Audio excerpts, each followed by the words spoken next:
তন্ময় এখন আর আগের মতো নেই। তার চোখ লালচে, মুখে ফাঁকা হাসি। অফিসে বসে থাকলেও হঠাৎ ফিসফিস করে কার সঙ্গে যেন কথা বলে, কিন্তু পাশে কেউ থাকে না। রাতে ঘরে ফিরে শুরু হয় আসল দুঃস্বপ্ন। সেদিন রাত 3:15 ঘুম ভেঙে দেখল ঘরের সব জানালা হাওয়া নিজে নিজেই কাঁপছে। বাতাস নেই, তবু পর্দাগুলো ঝড়ের মতো নড়ছে। দেওয়ালে ছায়াটা এবার পুরোপুরি মানুষ হয়ে দাঁড়িয়ে আছে। অরবিন্দ চোখ দুটো গহ্বরের মতন ফাঁকা, কিন্তু এবার ভেতরে এক জ্বলন্ত লাল আলো দেখা যাচ্ছে। তন্ময়ের গলা শুকিয়ে গেল। সে উঠে দাঁড়াতে চাইল, কিন্তু শরীর নড়ছে না, শুধু বুক ধড়ফড় করছে। তার হাত পা ধীরে ধীরে শিকল বাঁধার মতন শক্ত হয়ে আসছে। অরবিন্দ এগিয়ে এসে বিছানার মাথার পাশে ঝুঁকল। তার ঠান্ডা নিঃশ্বাস তন্ময়ের কানে লাগল। তুই যত নড়বি ততই তোর ভিতরে আমি খেয়ে নেব। হঠাৎ তন্ময় অনুভব করলো তার বুকের ভেতর কিছু নাড়াচাড়া করছে, যেন ভিতর থেকে কেউ হৃৎপিণ্ড ধরে মুচড়ে ধরেছে। সে ব্যথায় ছটফট করতে লাগলো, কিন্তু মুখ দিয়ে আওয়াজ বের হলো না। আয়নাটা ভেঙে পড়ে কাছে তার প্রতিফলিত চেহারা দেখা গেল, কিন্তু সেটা তার মুখ নয়। অরবিন্দ হিংস্র, শূন্য চোখওয়ালা মুখ। পরের মুহূর্তে তন্ময় নিজের গলায় হাত দিল। হাতটা আস্তে আস্তে চেপে ধরছে, কিন্তু সেটা সে করছে না, তার ভেতরে অন্য কেউ করছে। ঘর কাঁপতে লাগলো। ছাদ থেকে ধুলো পড়ল। অন্ধকারের মধ্যে শুধু একটা ভয়ঙ্কর হাসি প্রতিধ্বনি হলো। এক শরীরে দুই প্রাণ, না, কাল থেকে একটাই থাকবে। তন্ময়ের শরীর এখন আর পুরোপুরি তার নিজের নয়। ধীরে সে স্বাভাবিক থাকার চেষ্টা করে, কিন্তু মাঝরাতে তার কণ্ঠ বদলে যায়, চোখ শূন্য হয়ে যায়। মনে হয় অন্য কেউ ভেতর থেকে কথা বলে। অফিসের এক সহকর্মী লক্ষ্য করে তন্ময় কাগজে বারবার একই শব্দ লিখছে, ফিরে আসবো, ফিরে আসবো। সে নিজেই জানতো না কখন এগুলো লিখেছে।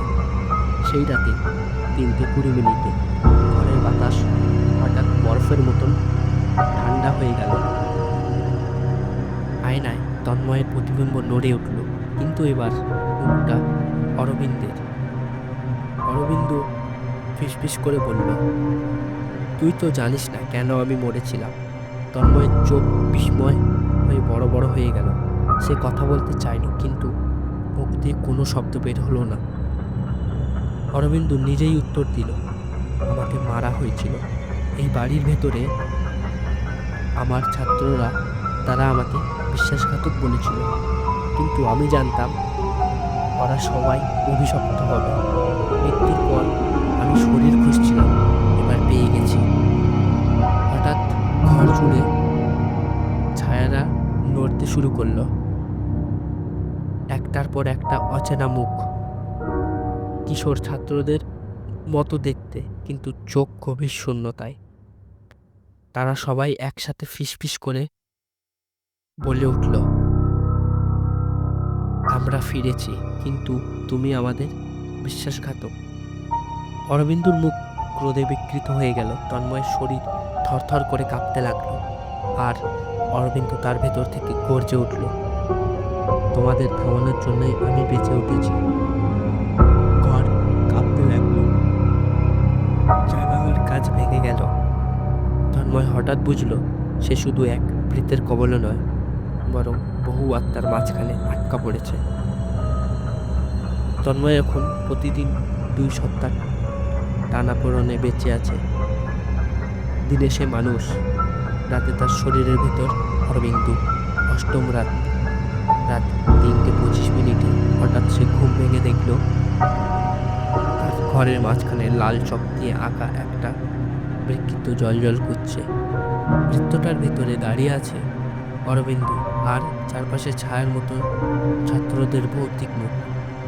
অরবিন্দ চিৎকার করে উঠল, তোরা আমাকে বিশ্বাসঘাতক বলেছিস। কিন্তু আমি তোদের আত্মা বাঁচাতে চাইছিলাম। এই বাড়িটা অভিশপ্ত, এখানে যে মরে সে আর মুক্তি পায় না। তন্ময়ের বুক কেঁপে উঠল। অরবিন্দু কি তবে শয়তান, নাকি বরং মুক্তির শিকার? কিন্তু ছাত্রদের ছায়ার একসাথে কাপা গলায় বলে উঠল, মিথ্যে, তুই আমাদের বলি দিয়েছিস নিজের জীবন বাড়ানোর জন্যে।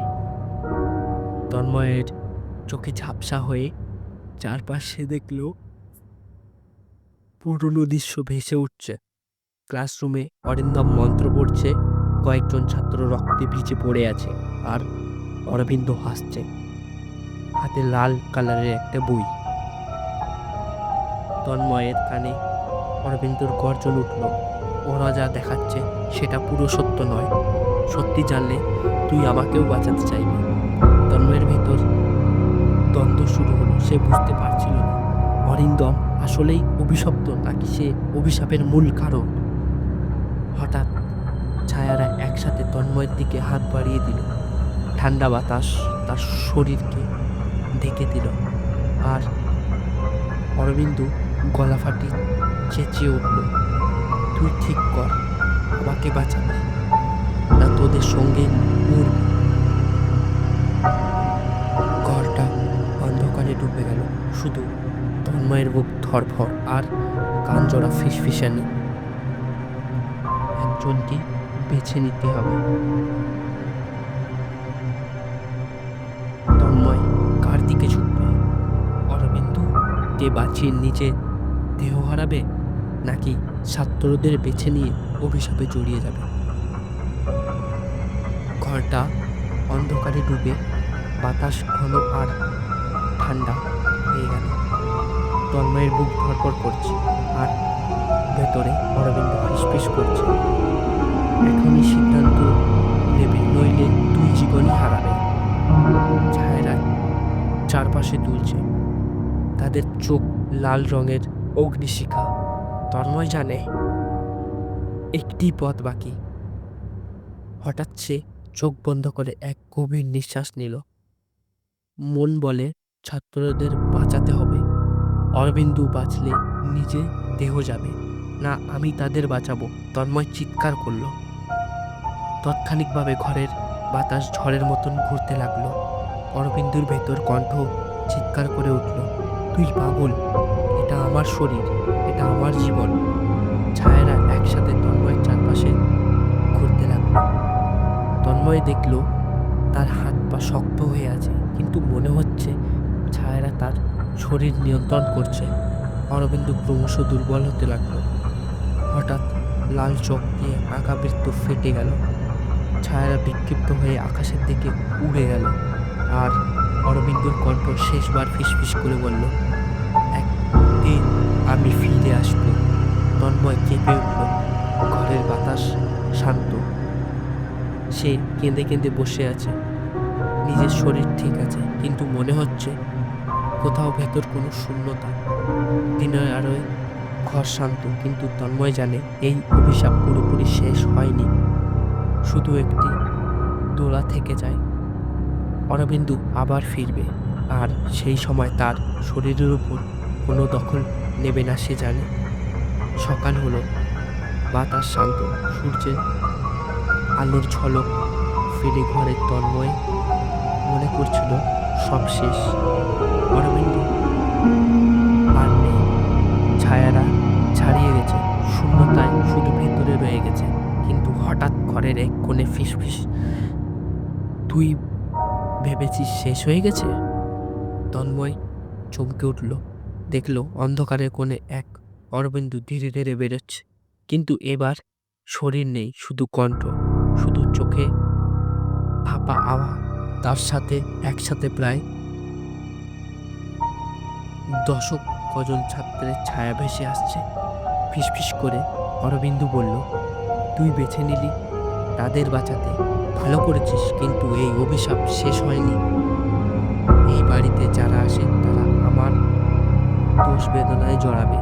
হঠাৎ তন্ময়ের মনে হলো তার শরীরের ভেতরে এখনো কিছু দানা জমেছে। অরবিন্দু পুরোপুরি চলে গেলেও ছোট্ট ফিসফিসানি যেন ভেতরের শূন্যতায় চেঁচাচ্ছে। তার শরীর আর আত্মা সবকিছু ঠিক আছে, কিন্তু মনে হচ্ছে ভবিষ্যতে আবার অন্য কেউ এই অভিশাপের ফাঁদে পড়বে। তন্ময় কেঁদে বসল। সে জানে জীবন ফিরে এসেছে, কিন্তু ভয় এবং ছায়ার খেলা কখনোই শেষ হয় না। ঘরটি শান্ত, কিন্তু জানালার বাইরে গাছের ছায়া হঠাৎ লম্বা হয়ে গেল। আবার বাতাসে ফিসফিসানি, আমি ফিরব। এভাবেই গল্পের শেষ হলো। শেষে তন্ময় বেঁচে গেল, কিন্তু অরবিন্দুর অভিশাপের ছায়া আকারে ঘুরে বেড়াবে, যার ফলে ভয় আর রহস্য চিরকাল রয়ে যাবে। গল্পটা কেমন লাগলো অবশ্যই কমেন্টে জানাবে।